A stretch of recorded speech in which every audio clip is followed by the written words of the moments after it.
व्यसनासाठी गुन्हेगारीकडे वळालेल्या अल्पवयीन मुलास MIDC पोलिसांनी ताब्यात घेतलं असून दागिने रोकडसह 3,43,800 रुपये मुद्देमाल हस्तगत केला आहे। वडील लहानपणीच घर सोडून गेलेले एकट्या आईसोबत राहणाऱ्या बालकाने नशेसाठी 12 वर्षापासूनच चोऱ्या करण्यास सुरुवात केली। कुलूप दिसले की घरे फोडून चोऱ्या करणाऱ्या विधी संघर्ष बालकाला MIDC पोलिसांनी ताब्यात घेतलं असून त्याच्याकडून 3,43,860 रुपयांचा मुद्देमाल हस्तगत केला आहे। MIDC पोलीस ठाण्याच्या हद्दीत चोऱ्यांचे प्रमाण वाढले होते। एका हॉटेल कारखान्यात चोरी झाली होती।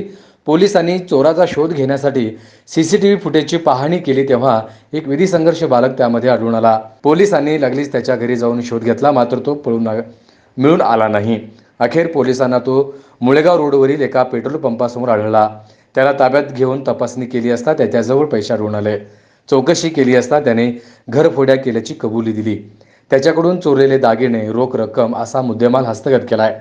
ही कामगिरी पोलीस निरीक्षक प्रमोद वाघमारे, विजय खोमणे यांच्या मार्गदर्शनाखाली सहाय्यक पोलीस निरीक्षक नंदकिशोर सोळंके, हवालदार राकेश पाटील, नाना Ubale, Deepak Doke, Sachin Bhange, police Naik Mangesh Gaikwad, police constable Suhas Arjun, Shankar Yalgi, Kashinath Waghe, Shailesh Swami, Deepak Narayankar, Amol Yadav, Amsiddha Nimbal, Amar Shivsingwale, Bharat Tukwale, Ajit Mane, Devdas Kadam यांनी पार पाडली आहे।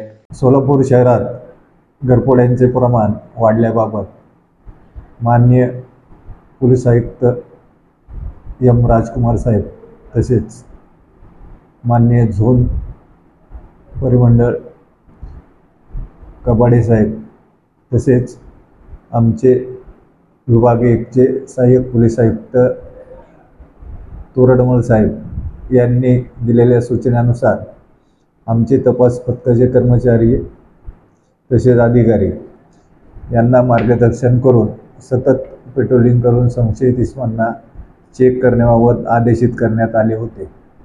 त्यानुसार दिनांक 28/5/2024 रोजी एक संशयित बालक जो हातात पिशवी घेऊन जाताना आमच्या कर्मचाऱ्याला मिळाला।